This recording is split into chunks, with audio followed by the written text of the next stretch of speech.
I want to talk about some of the things, and I just think we need to maybe change the direction of the camera, facing it outward this way, because we need to keep the cycle lanes clear. The police will be coming around telling us to move. So we've got to keep the cycle lanes clear, guys, or the police come around and tell us to move. I'm just letting you know. Yeah. If you stand that side, you stand. Yeah. So let me just grab this camera and put it here. I don't know about the focus or anything like that. So what I want to talk about today are what laws we can put in place to defeat Islamists. Right now, we have a situation in France where there has been the beheading of a teacher in France because that teacher showed the Charlie Hebdo cartoons to a classroom of people. And a Muslim killed a teacher and decapitated them. And they did this because they are inspired by a prophet who called for the assassination of those who insulted him. Muhammad called for their assassination. And Muslims are following a well-established principle in Sharia law, which is that if you insult the Prophet, you suffer the consequences.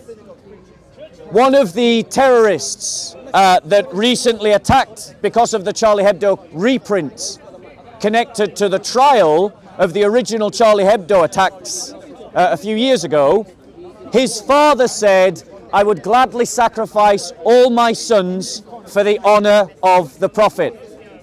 And our liberal governments are incapable and unwilling to tackle the Islamist problem. And they are unwilling and unable to tackle the Islamist problem because of their liberal ideology. Their liberal ideology confuses religious identity with ethnic identity. And so they equate criticizing Islam or standing up to Islamization or standing up to Islamic principles or beliefs as some kind of prejudice equivalent to racism. Now, I want to put it on the record that I am against all forms of racism. I am against those that use racist language in a pejorative sense to anyone. I've heard Christians in the park confuse Islamists with everyday Muslims. And there are many on the right wing of politics who make the same error. Muslims sit across a spectrum.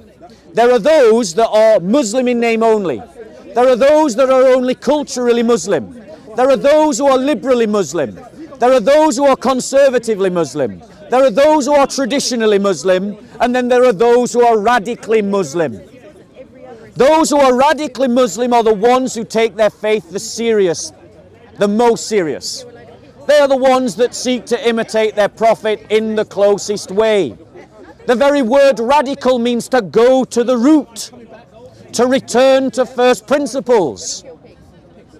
And our liberal state, because of a weak liberal ideology, is powerless to stand up against this Islamist ideology. Because the liberals cannot see the problem.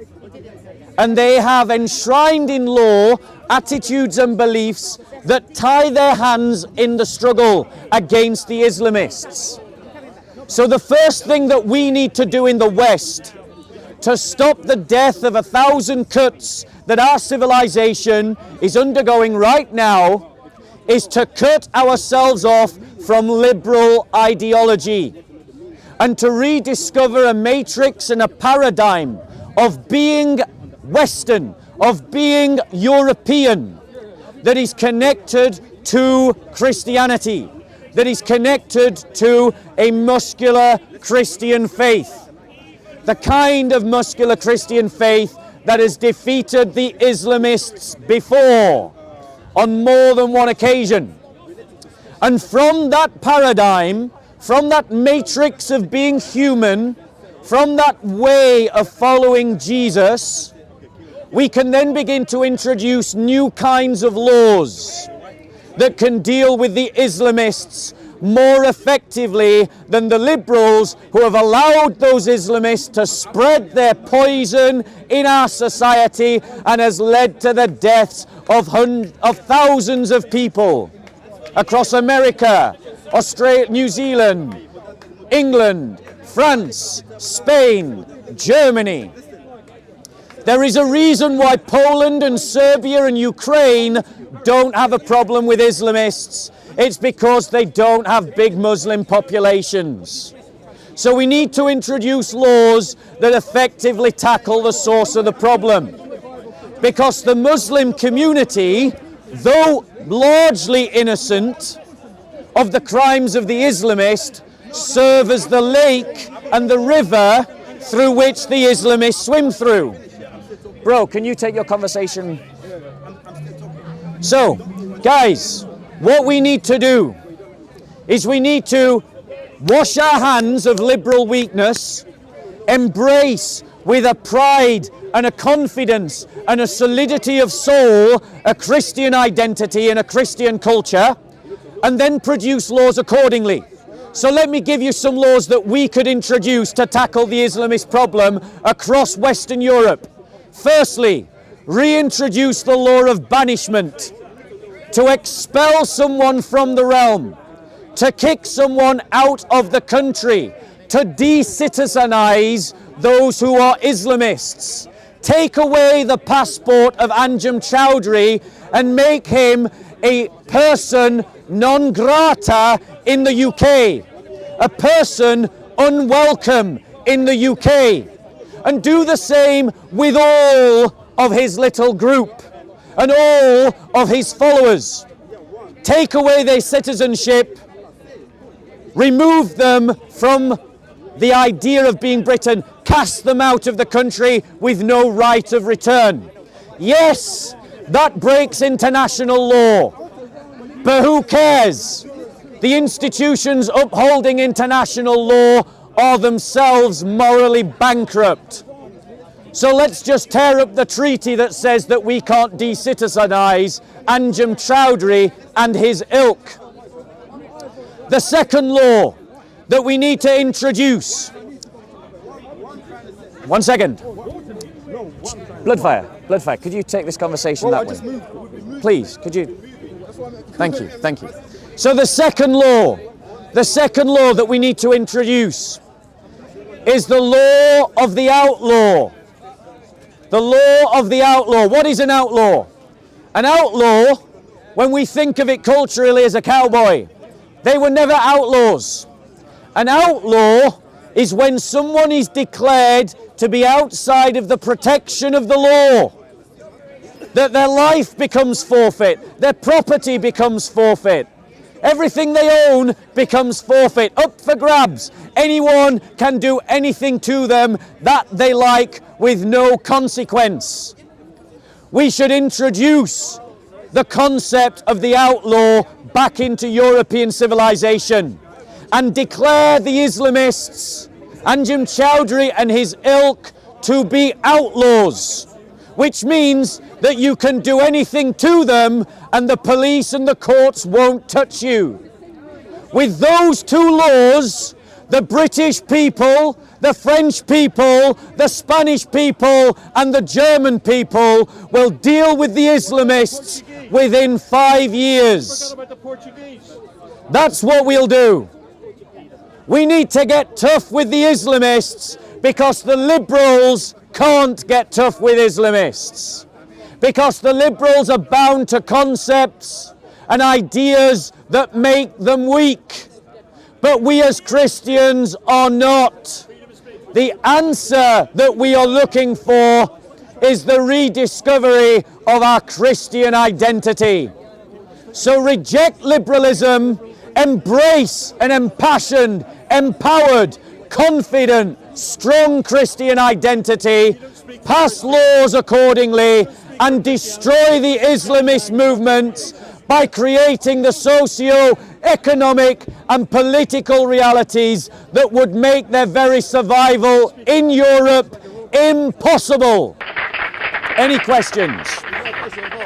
So you speak on behalf of the majority of Christians, do you?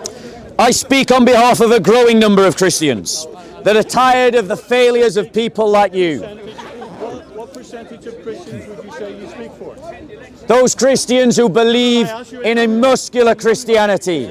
Those Christians who believe that Christians shouldn't be doormats. Those Christians who believe that it's time to start standing up for our brothers and sisters. Those Christians who believe that it's time to start standing up for Islamists, standing up against Islamists.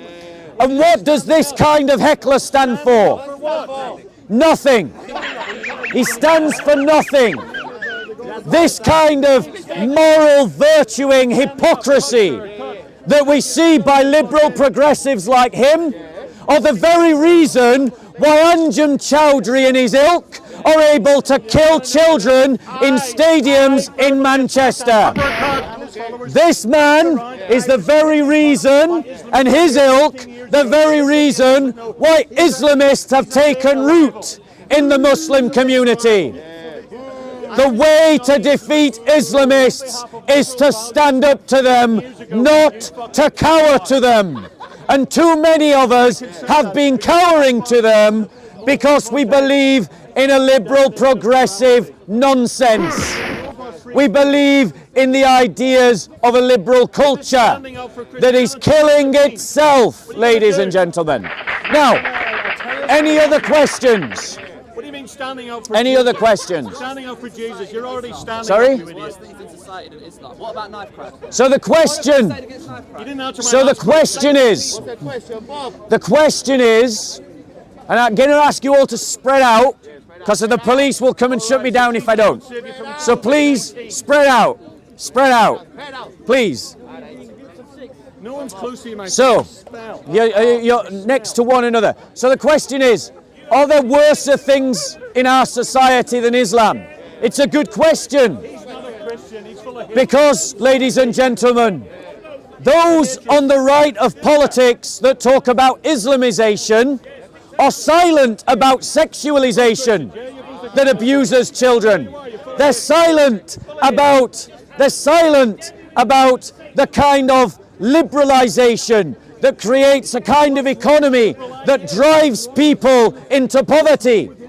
They're silent about the many other kinds of isms that are destroying our society, like rampant divorce and the destruction of the family, like abortion. Christians, we have to offer a better culture to all of these things.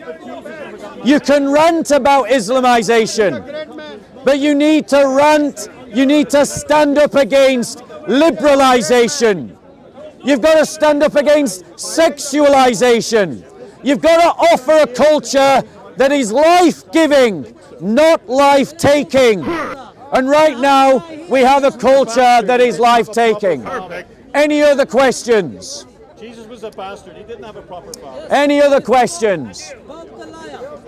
Okay, Who was Jesus' so in that case, ladies and gentlemen, I'd like to talk about a different topic.